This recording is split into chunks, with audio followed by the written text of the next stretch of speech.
नमस्कार मित्रांनो, स्वागत आहे आपल्या आजच्या ह्या व्हिडिओमध्ये. आज आपण बघूया की डी-एस-सी-पी नक्की काय असतं ते. ओके, तर चला स्टार्ट करतो. D-S-C-P stands for dynamic host configuration protocol. Okay, D stand for dynamic. आता डायनॅमिक काय आहे, तर सतत चेंज होणारी व्हॅल्यू. ओके, डायनॅमिकचा अर्थ असा असतो की एक ती जी व्हॅल्यू आहे ती फिक्स नाही आहे, मे बी सतत चेंज होऊ शकते, म्हणून त्याला डायनॅमिक म्हटलं जातं. होस्ट काय आहे, तर नेटवर्किंगमध्ये होस्ट जे आहे, ह्या टर्मला आपण डिफाईन करतो एका पर्टिक्युलर क्लायंटला, एका इंडिपेंडंट क्लायंटला किंवा जो पण काही डिव्हाइस असेल त्याला आपण होस्ट म्हणतो. ओके.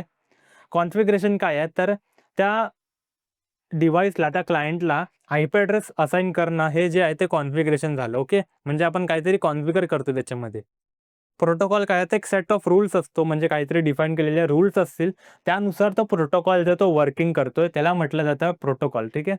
तर डी-एस-सी-पीचा हा फुल फॉर्म असतो dynamic host configuration protocol. Okay. तर एवढं बेसिक मी तुम्हाला सांगितलं. तर आता आपण बघूया की लिटरली वर्किंग कसं आहे डी-एस-सी-पीचं. ओके. मित्रांनो, आपल्याला जर इंटरनेट सर्फ करायचं असेल, इंटरनेट यूज करायचं असेल, तर आपल्याला आयपी ॲड्रेस असणं खूप गरजेचं आहे. बरोबर? तुमच्याकडे जर आयपी ॲड्रेस नसेल, तुमच्या डिव्हाइसला जर आयपी ॲड्रेस असाइनच नसेल, तर आपण इंटरनेटवर नाही जाऊ शकत, आपण इंटरनेट सर्फ नाही करू शकत. बरोबर? जर आता सपोज करा तुमच्याकडे लिमिटेड अमाउंट ऑफ डिव्हाइसेस आहेत. सपोज करा तुमच्याकडे 5 डिव्हाइसेस आहेत, 10 डिव्हाइसेस आहेत. ह्याला आपण मॅन्युअली कॉन्फिगर करू शकतो. मॅन्युअली आपण आयपी ॲड्रेस असाइन करू शकतो. बरोबर? पण हेच जर कंपनीजमध्ये आपण गेलो, तर तिकडे 5-10 असे डिव्हाइसेस नसतात. तिकडे खूप सारे जास्त डिव्हाइसेस असतात. 100, 200, 300 जे पण काय असतील ते. तर ह्याला जर आपल्याला आयपी ॲड्रेस असाइन करायचा असेल, तर आपण मॅन्युअली नाही करू शकत. ओके. म्हणजे ऑटो असं प्रॅक्टिकली तर करू शकतो, पण खूप टाईम कन्झ्युमिंग प्रोसेस आहे. बरोबर? तुम्ही जर 200-300 कॉम्प्युटर कॉन्फिगर करत बसलात, तर त्याला टाईम किती जाईल? मग ॲक्चुअली काम कधी करणार आपण? बरोबर? तर ह्याला ऑटोमेट करण्यासाठी हे जे टास्क आहे मॅन्युअली कॉन्फिगरेशन करण्याचं, हे आपण ऑटोमेट केलेलं आहे डी-एस-सी-पी सर्व्हरने. डी-एस-सी-पी सर्व्हर काय करतो, तर जेवढे पण डिव्हाइसेस त्या नेटवर्कमध्ये प्रेझेंट आहेत, याला ऑटोमॅटिकली आयपी ॲड्रेस असाइन करण्याचं काम हे डी-एस-सी-पी सर्व्हर करतो. ओके. म्हणजे काय, तर आपला जो टाईम होता, की ज्याला आपण मॅन्युअली कॉन्फिगर करायला लागतं, हे आपला टाईम देतो नाही लागत, हे बघा डी-एस-सी-पी सर्व्हरमुळे. तर आता डी-एस-सी-पी सर्व्हर काय आहे? नक्की वर्किंग कसं आहे डी-एस-सी-पी सर्व्हरचं? ओके. हे आजच्या व्हिडिओमध्ये आपण समजून घेऊया. तर चला स्टार्ट करूया. मित्रांनो, तुम्हाला थोडीफार आयडिया लागली असेल इंट्रो बघून, की डी-एस-सी-पी सर्व्हर नक्की काय असतं ते. सर्वात फर्स्ट आपण चालू करूया, की डी-एस-सी-पी सर्व्हर वर्किंग कसं करतं, त्याच्या मॅक्सची प्रोसेस काय आहे, हे आपण आता स्टार्ट करूया. ओके. तर सर्वात पहिलं मी तुम्हाला एक्सप्लेन करतो बघा, की डी-एस-सी-पी सर्व्हर म्हणजे नक्की वर्किंग कसं होतं, हे आधी आपण समजून घेऊया. नंतर पुढची प्रोसेस आपण बघूया. ओके. तर सपोज करा एक इथे एक क्लायंट आहे, एक डेस्कटॉप आहे नेटवर्कमध्ये. ओके. हा एक डेस्कटॉप आहे आणि एक डी-एस-सी-पी सर्व्हर इथे प्रेझेंट आहे. ओके. हा जो आहे तो डी-एस-सी-पी सर्व्हर आहे. हा डी-एस-सी-पी सर्व्हर आहे आणि हा जो आहे तो क्लायंट आहे. ओके. सपोज करा याला आयपी ॲड्रेस असाइन करायचा आहे. डी-एस-सी-पी सर्व्हर इथे आहे, क्लायंट हा आहे. क्लायंटला जर आयपी ॲड्रेस हवा असेल, तर क्लायंट काय करेल ना, एक ब्रॉडकास्ट मेसेज पाठवेल अख्ख्या नेटवर्कमध्ये. आता हे मी 2 पीसीज घेतले आहेत, 2 एंटिटीज घेतल्या आहेत. इथे बरेचसे अजून पण पीसीज ऑब्व्हियसली असणार आहेत. ओके. एकच पीसी तर नसणार नेटवर्कमध्ये. पण एक्सप्लेनेशनसाठी मी फक्त काय केले, तर एक हे घेतलेलं आहे फक्त. ठीक आहे. एक क्लायंट घेतला आहे. सपोज करा ह्या क्लायंटला जर डी-एस-सी-पी सर्व्हरना जर ह्याला असाइन करायचा आहे आयपी ॲड्रेस, तर तो कसं त्याच्या मागची प्रोसेस आहे हे आपण आधी बघूया. सर्वात पहिला क्लायंट काय करेल ना, एक ब्रॉडकास्ट मेसेज पाठवेल पूर्ण नेटवर्कमध्ये, जो की असेल ओके 255 255 255.255. हा जो आहे तो ब्रॉडकास्ट मेसेज आहे अख्ख्या नेटवर्कमध्ये. सगळे लोकं ॲक्सेप्ट करतील तो मेसेज. पण डी-एस-सी-पीला माहिती आहे, की हा मेसेज फक्त माझ्यासाठी आलेला आहे. हा जो आहे तो फक्त मी ॲक्सेप्ट करेन. बाकी सगळे डिस्कार्ड करतील पॅकेट. म्हणजे तो पॅकेट जो तो कोणीही ॲक्सेप्ट नाही करणार. ओके. म्हणजे काय, तर हा डिस्कव्हर करतोय सर्वात पहिल्या स्टेपमध्ये. ओके. की क्लायंटला माहिती नाही, की डी-एस-सी-पी सर्व्हर नक्की प्रेझेंट पण आहे का? जर असेल, तर तो ह्याला रिप्लाय करेल, म्हणजे क्लायंटला समजून येईल, की हां, की डी-एस-सी-पी सर्व्हर जो आहे, तो प्रेझेंट आहे आपल्या नेटवर्कमध्ये. बरोबर? डी-एस-सी-पी सर्व्हर आता काय करेल, की हां, चल माझ्याकडे एक रिक्वेस्ट आली डिस्कव्हरची, मी ह्याला ऑफर करतो एक पॅकेट, म्हणजे काय तर आय पी ॲड्रेस ह्याला ऑफर करतो एक. आता सेकंड स्टेप काय असेल, ह्याला हा ऑफर करेल. ओके, ही फर्स्ट स्टेप आहे, ही सेकंड स्टेप आहे. DHCP सर्व्हर काय करतोय, एक ऑफर करतोय. आता काय ऑफर करतोय, DHCP सर्व्हर एक आय पी ॲड्रेस असाइन करतोय, एक आय पी ॲड्रेस ऑफर करतोय, की सपोज माझ्याकडे 192.168.2.1 आय पी ॲड्रेस आता प्रेझेंट आहे, माझ्याकडे आहे. हा मी तुला ऑफर करतोय. ओके, हा तुला जर हवा असेल तर मला रिप्लाय कर. ओके, तर आता क्लायंट काय ह्याला पाठवेल, की ऑफर, हा ह्याला रिक्वेस्ट पाठवेल, एक रिक्वेस्ट पाठवेल, की हां, हा जो तू मला आय पी ॲड्रेस सेंड केलास 192.168.2.1, हा मला चालेल. मी रिक्वेस्ट करतो तुला, की प्लीज हा आय पी ॲड्रेस मला असाइन कर. मला माझे टास्क कंप्लीट करायचे आहेत. मला इंटरनेट सर्व्ह करायचं आहे. ओके, तर हा आय पी ॲड्रेस मला प्लीज तू असाइन कर, जेणेकरून मी माझे टास्क कंप्लीट करू शकतो. ओके, तर DHCP सर्व्हर आता एक फायनल मेसेज काय पाठवेल, एक्नॉलेजमेंट करेल, की ठीक आहे चल, एक ACK पाठवेल. ओके, की ठीक आहे चल, हा मी आय पी ॲड्रेस आता तुला असाइन केलेला आहे. तू आता तुझे काम जे ते प्रॉपरली करू शकतोस, जे पण काही टास्क असतील ते. ओके, तर ही जी प्रोसेस आहे, ही प्रोसेस फॉलो करतो DHCP. ओके, याला म्हटलं जातं डोरा प्रोसेस. ओके, DORA, डोरा प्रोसेस. डिस्कवर डिस्कवर ऑफर रिक्वेस्ट आणि इथे एक्नॉलेजमेंट.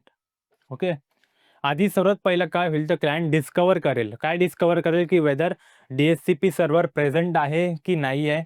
ऑफर करेल, DHCP सर्व्हर जो आहे तो ह्याला एक आय पी ॲड्रेस ऑफर करेल, की हां, सध्यासाठी हा माझ्याकडे एक आय पी ॲड्रेस अवेलेबल आहे. मी तुला हा ऑफर करतो. तुला जर ओके असेल तर ॲक्सेप्ट कर, रिक्वेस्ट पाठव मला. ओके, मी तुला हे एक्नॉलेजमेंट करून तुला हा आय पी ॲड्रेस असाइन करेल. ओके, तर अशा प्रकारे डोरा प्रोसेस वर्क करते. अशा प्रकारे DHCP वर्क करतो.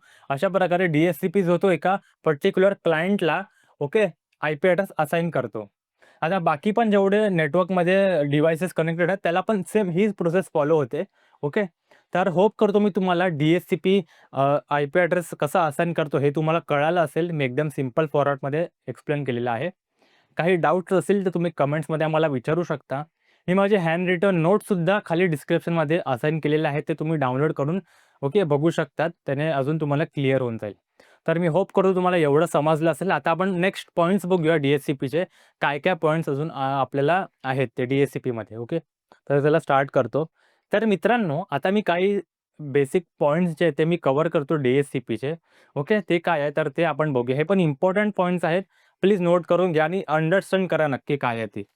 सपोज करा आता हा एक DHCP सर्व्हर आहे. ओके, हा आहे DHCP सर्व्हर. ह्याच्यामध्ये आपण कॉन्फिगरेशन करतो. हा एकच डिव्हाइस आहे ज्याच्यामध्ये आपण कॉन्फिगरेशन प्रॉपरली करतो पहिला. ओके, आणि मग हा जो आहे तो प्रॉपरली असाइन करत जातो. जेवढे पण नेटवर्कमध्ये काही डिव्हाइसेस येतील, ह्याला हा कॉन्फिगर करत जातो. ठीक आहे.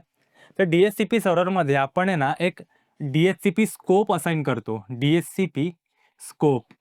आता हा DHCP स्कोप काय आहे? तर मगाशी आपण बघितलं होतं, की त्यांनी एक आयपी ॲड्रेस असाइन केला होता 192.168.2.1. तर ह्याला कसं कळालं, की हाच आयपी ॲड्रेस असाइन करायचा? तर ह्याच्यासाठी आपण ह्याच्यामध्ये कॉन्फिगर करतो, की माझ्याकडे हा एक आहे नेटवर्क 192.168.2.0 ते 192.168.255.255. ओके.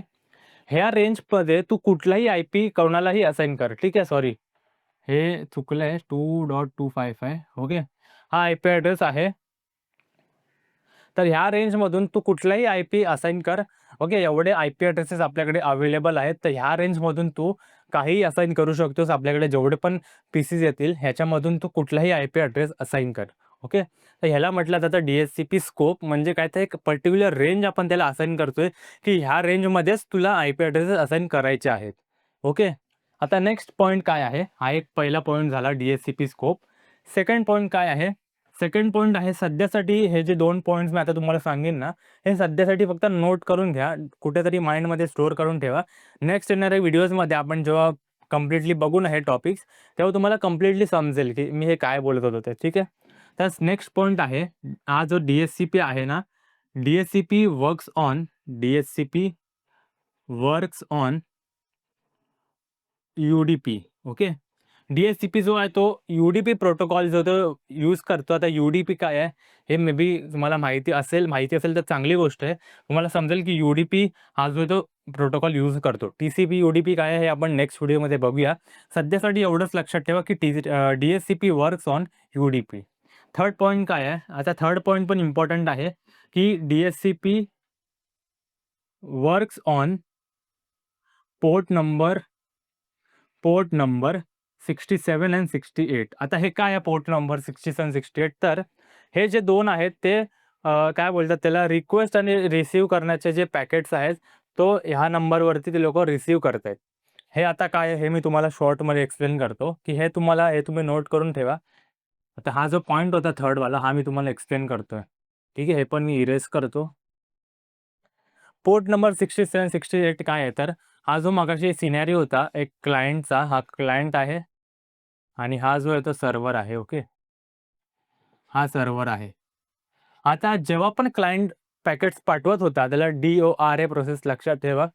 डोरा प्रोसेस ओके. हा जेव्हा पण रिक्वेस्ट पाठवत होता त्याला क्लायंट, तो 68 नंबरने रिक्वेस्ट पाठवत होता आणि सर्व्हर जेव्हा ह्याला रिप्लाय करत होता, तो पोर्ट नंबर 67 ने पाठवत होता. ठीक आहे. तर हे जे 2 पोर्ट्स आहेत, हे ते लोकं यूज करतात DHCPच्या प्रोसेसमध्ये. ठीक आहे. आता हे समजण्यासाठी असं समजा, की जेव्हा पण क्लायंटला सर्व्हरपर्यंत पोहोचायचं आहे, तो रूट नंबर 68 जो आहे, तो यूज करतो त्याला तिकडे जाण्यासाठी आणि सर्व्हरला जर क्लायंटपर्यंत यायचं असेल, तर तो पोर्ट नंबर 67 यूज करतोय त्याच्यापर्यंत पोहोचण्यासाठी. ओके. तर पोर्ट नंबर काय आहे आपण नेक्स्ट व्हिडिओजमध्ये बघूया. सध्यासाठी एवढं फक्त एक्सप्लेन मी केलंय. हे एवढं समजून घ्या फक्त नोट करून घ्या. ओके. आता बाकीचे पॉइंट्स आपण बघूया काय असतात ते DHCP रिलेटेड. ओके. तर मित्रांनो, मी होप करतो तुम्हाला मी जे पण काही पॉइंट्स आत्तापर्यंत सांगितलेत, ओके, DHCPची वर्किंग सांगितली आहे, DHCPबद्दल काही पॉइंट्स एक्सप्लेन केलेत. तर मी होप करतो तुम्हाला समजले असतील. जास्त मी काही खेचलेलं नाही आहे, नाहीतर व्हिडिओ मी खूप मोठा बनवू शकत होतो. पण त्याला काही अर्थ नाही, कारण सिंपल फॉर्मॅट जर तुम्हाला समजला पाहिजे, तो टॉपिक कळायला पाहिजे नक्की DHCP काय आहे ते, ओके. तर आता आपण काय एक बघूया. एक छोटासा टॉपिक आहे, जो की आहे अपिपा. अपिपा काय आहे तर automatic private IP assignment. Okay. तर असा सिनेरिओ मित्रांनो लक्षात ठेवा, की सपोज करा तुमच्या नेटवर्कमध्ये DHCP सर्व्हर जो आहे, तो डाउन झाला किंवा तो प्रेझेंटच नाही आहे. काय एरर आला मे बी तो डाउन झाला. त्याच्याबद्दल काही जो वर्किंग होता तो मे बी आता वर्किंग नाही आहे DHCP सर्व्हर. तर त्या केसमध्ये काय होईल, क्लायंटला जर IP ॲड्रेस हवा आहे, तर तो काय करेल, तर एक रेंज असाइन केलेली असते. तर ती रेंज कुठली आहे? सर्वात पहिले मी ते लिहितो अपिपा काय आहे ते. APIPA. Okay. A stands for automatic automatic private IP. Internet protocol.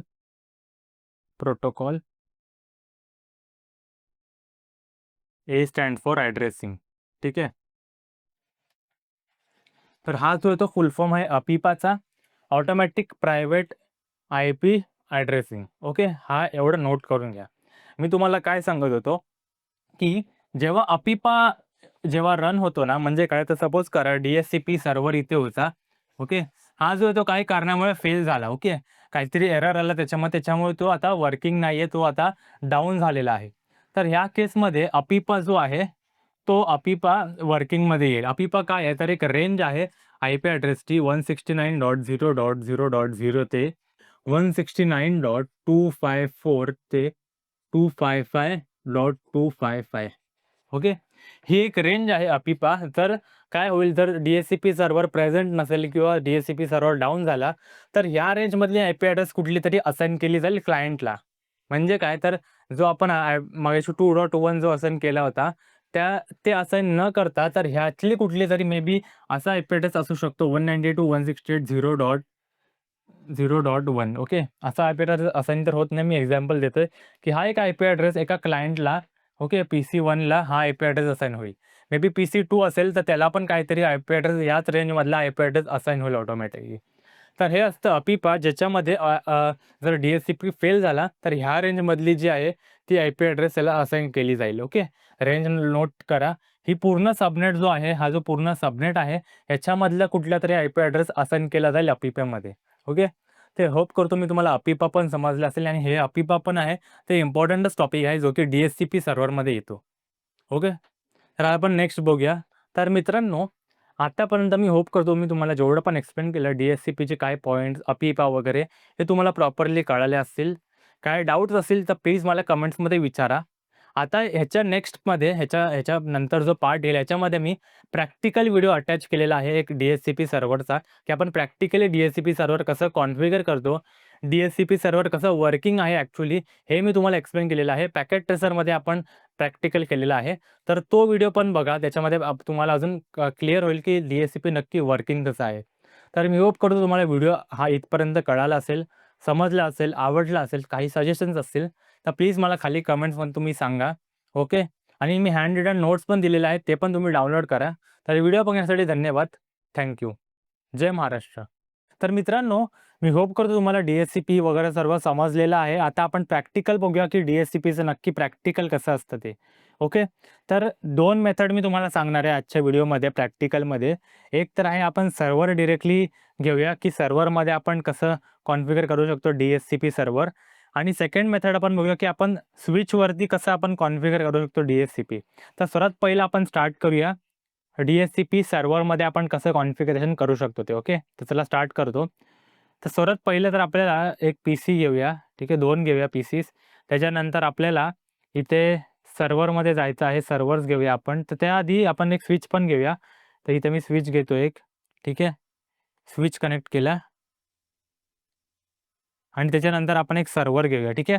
तर हे जे आहे ह्याला मी DNS सर्व्हर नाव देतो. त्याचं नाव आहे DNS server sorry DSCP server. DNS नाही DSCP सर्व्हर. ओके. ह्याच्यानंतर आपल्याला काय करायचं तर सिम्पली इथे कनेक्ट करूया आपण. हे मी कनेक्ट करतो आणि आपल्याला सर्वात पहिला काय करायचं तर जे मी तुम्हाला एक्सप्लेन केलं होतं मगाशी, हेच आपण इथे आपण कॉन्फिगर करतो. ठीक आहे. सर्वात पहिलं जाऊन तर आपल्याला इकडे एक IP ॲड्रेस द्यावा लागेल जो की आहे 192.168.1.0 सॉरी 1.1 देऊया आपण. त्यानंतर इकडे तो हे सबनेट मास्क ऑटोमॅटिकली घेईल आणि आपल्याला जसं मी तुम्हाला म्हटलं होतं DSCP स्कोप असतं, तर DSCP स्कोप आपल्याला असाइन करावा लागेल जो की आहे कुठे जायचं आहे बघा सर्वात पहिलं सर्व्हिसेसमध्ये जाऊन फर्स्ट स्टेप आहे आपल्याला कॉन्फिगर करायचा एक IP ॲड्रेस. ठीक आहे. जो की आपण IP ॲड्रेस इथे असाइन केला. त्याच्यानंतर सर्व्हिसेसमध्ये जाऊन आपल्याला DSCPवरती क्लिक करायचं आहे. बघू शकतात बाकी सर्व पण ऑप्शन आहेत. पण आपण DSCP कॉन्फिगर करतोय. ह्यामुळे आपल्याला DSCP सर्व्हर क्लिक करायचं आहे आणि इकडे मी एंटर केलं बघू शकता स्टार्ट IP आहे 192.168.1.1 तर ही आपली DSCP स्कोप आहे. हा आपला रेंज आहे की 1.0 मधला कुठलाही IP ॲड्रेस तू असाइन कर. ठीक आहे. तर सिम्पली मी ते ऑन करतो आणि सिम्पली ॲड करतो. ठीक आहे. ओके. तर मला नाव चेंज करावं लागेल. कारण जसं मी ॲड करतोय तर तो आपल्याला देतोय की पूल नेम ऑलरेडी ऑलरेडी एक्झिस्ट. तर इथे मी LAN 1 देतो. LAN 1 ठीक आहे. सिम्पली मी ॲड करतो. तर आता बघू शकतात आपला जो DSCP स्कोप जो आहे तो आपला ॲड झालेला आहे. ठीक आहे. तर आता जर मी इकडे जाऊन DSCP स्कोपमध्ये जाऊन तो आपण ॲड केला. आता आपल्याला पीसी जो आहे त्याला आपल्याला ऑटोमॅटिकली IP ॲड्रेस असाइन करायचा आहे. तर त्याच्यासाठी आपण सिम्पली पीसी ओपन करा IP कॉन्फिगरेशन. ठीक आहे. त्याच्यानंतर आपल्याला काय करायचं आहे तर इथे सिम्पली DSCPवरती क्लिक करायचं आहे. ओके. आता बघू शकता DSCP रिक्वेस्ट सक्सेसफुल म्हणजे काय तर त्यांनी त्या रेंजमधला ऑटोमॅटिकली IP ॲड्रेस घेतलेला आहे. सिमिलरली मी जर PC 1मध्ये जाऊन पण गेलो डेस्कटॉपमध्ये IP कॉन्फिगरेशन DSCP तर बघू शकतात ह्याला पण DSCP रिक्वेस्ट सक्सेसफुल त्याच रेंजचा IP ॲड्रेस त्यांनी असाइन केलेला आहे. ओके. आता आपण जर DSCPमध्ये जाऊन जर इथे त्याला आपण गेटवे वगैरे पण ॲड्रेस असाइन करू शकतो. आपल्याला याच्यामध्येच एडिट करावं लागतील याच्यामध्ये. तर हेच आपण जे ते कॉन्फिगर करतो. म्हणजे काय तर आपण फक्त DSCP कॉन्फिगर करतोय. बाकी सगळं ऑटोमॅटिकली तो पीसीला कसं बघू शकतात आपण तो जसं ते जे मी तुम्हाला प्रोसेस एक्सप्लेन केली होती डोरावाली, ती डोरा प्रोसेस बॅकग्राऊंडमध्ये होते आहे. ठीक आहे. तर होप करतो मी तुम्हाला समजलं असेल DSCP कसं कॉन्फिगर करतात ते. अजून एक मेथड आहे DSCP कॉन्फिगरची जी आपण स्विचवरती करतो. तर आता आपण स्विचवरती पण बघून घेऊया. ठीक आहे. शॉर्टच आहे बघायला काय आपल्याला. ठीक आहे. तर ह्याच्यासाठी आपण MLS स्विच घ्यावं लागेल म्हणजे काय तर मल्टी लेयर स्विच. हा स्विच आपल्याला चालणार नाही. तर हा मी डिलीट करतो. इथे मी येतो आणि MLS स्विच घेऊया. इथे जाऊन स्विच आणि हा जो आहे, हा आपल्याला स्विच इथे घ्यायला लागेल. ठीक आहे. मी सिम्पली आता ह्याला पण कनेक्ट करून घेतो. PC 0ला, PC 1ला. ठीक आहे. आता आपल्याला काही कमांड्स एंटर करावे लागतील. तर सर्वात पहिलं मी काय करतो ना, आधी हे मे बी तुम्हाला हे दिसत नसेल तर आता बघू शकतात अशा प्रकारे आपण कनेक्ट केलेलं आहे. तर मी सर्वात पहिलं आपल्याला कमांड्स काय टाइप करायचे आहेत, हे आपण बघून घेऊया. ठीक आहे. तर सर्वात पहिला एंटर करा. ओके. तर ह्याचं काय आलं तर सिम्पली नो करा. आता आपल्याला सर्वात पहिलं काय करायचं तर जे पण आपण त्याच्यामध्ये डिस्कस केलं होतं आपल्याला आय-पी ॲड्रेस द्यावं लागेल, आपल्याला रेंज द्यावी लागेल. हे सगळं आपल्याला कॉन्फिगरेशन याच्यामध्ये करायचे आहेत. सिम्पली सर्वात पहिला कमांड एंटर करा इनेबल कॉन्फिगर टर्मिनलमध्ये जा. कॉन्फ टी करून कॉन्फिगर टर्मिनलमध्ये जा आणि याच्यानंतर आपल्याला आय-पी-डी-एस-सी-पी पूल लॅन 1 ह्याला नाव देऊया. ह्याला पण सेम नाव देऊया. तो जो होता तो डिफरंट होता. हा आता आपण नवीन स्विच घेतलेला आहे. ह्याच्यावरती आपण कॉन्फिगरेशन करतोय. सिम्पली एंटर करतो. आता आपल्याला नेटवर्क कुठला द्यायचा आहे? नेटवर्क म्हणजे काय तर डी-एस-सी-पी स्कोप जो आहे तो आपण देतोय. तर मी इथे 2.0 देतो 192.168.2.0. सबनेट मास्क आपल्याला द्यावे लागेल जो की आहे 255.255.0. ओके. एवढं दिलं. ह्याच्यानंतर आपल्याला काय करायचं आहे तर सिम्पली आपण ह्याच्यामध्ये डिफॉल्ट राउटर देऊ शकतो. म्हणजे काय तर ह्याचाच आपल्याला आय-पी ॲड्रेस द्यायचा आहे. तर डिफॉल्ट राउट आपण देऊ शकतो 2.200. ठीक आहे. ते मी देतो, एंटर करतो आणि आपल्याला आता काय करायचं आहे तर हे जे आय-पी ॲड्रेस आपण इकडे असाइन केलं ना, हा वाला, हा आपल्याला एक्सक्लूड करावा लागेल. कारण काय तर मे बी असं होऊ शकतं की हा 2.200 जो आहे तो मे बी तो एका क्लायंटला चुकून आय-पी ॲड्रेस असाइन करेल. तर हे आपल्याला कॉन्फ्लिक्ट होऊ शकतं आय-पीचं. त्यामुळे आपल्याला एक कमांड एंटर करावी लागेल. IP-DSCP exclude 192.168.2 dot sorry 2.200 2.200.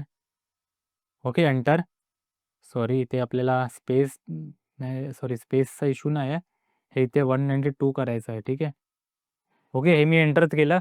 आता हा जो आहे तो एक्सक्लूड झाला म्हणजे काय तर हा आय-पी ॲड्रेस तर कोणालाच आता असाइन नाही करणार. ओके. ह्याच्यानंतर जर मी आता इथे जाऊन बघितलं स्टॅटिक आता बघू शकतात अपिपा आहे. जसं मी तुम्हाला अपिपा एक्सप्लेन केलं होतं, की हा सर्व्हर डाऊन झाला.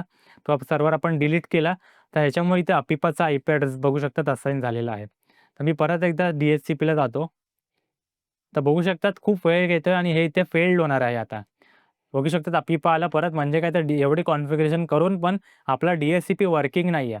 तर ह्याच्यासाठी अजून एक आपल्याला कमांड एंटर करावी लागेल जी की आहे इंटरफेसमध्ये जाऊन आपल्याला ठीक आहे. सर्वात पहिलं आपल्याला इंटरफेस व्हीलॅन 1 कारण डिफॉल्ट व्हीलॅन 1 मध्ये असतात सगळे. तर इथे पण एक आपल्याला आय-पी ॲड्रेस असाइन करायचा आहे. जो की आहे 192.168.1 सॉरी 2.2चा आय-पी आहे ना. 2.1 देतो. 255.255.255.0 ठीक आहे. जो की आपण मगाशी इथे असाइन केला होता ना, डिफॉल्ट राउटर तो आपल्याला इथे असाइन करायचा आहे. तर मी इथे असाइन करतो सिम्पली एंटर. आय-पी ॲड्रेस ठीक आहे. हे असं असाइन केलं. एवढं करून आपल्याला इथे सिम्पली नो शटडाउन करायचं आहे. ओके. आता जर मी इकडे जाऊन डी-एच-सी-पी रिक्वेस्ट केली, तर बघू शकतात आपलं डी-एच-सी-पी रिक्वेस्ट सक्सेसफुल आलेला आहे. तर अशा प्रकारे इथे पण जर मी सिमिलर केलं डी-एच-सी-पी तर इथे पण सक्सेसफुल येईल. ठीक आहे. तर मी होप करतो तुम्हाला प्रॅक्टिकल पण समजलं असेल. काही समजलं नसेल, काही डाउट्स असतील तर तुम्ही कमेंट्समध्ये मला विचारू शकतात. व्हिडिओ बघण्यासाठी धन्यवाद. Thank you.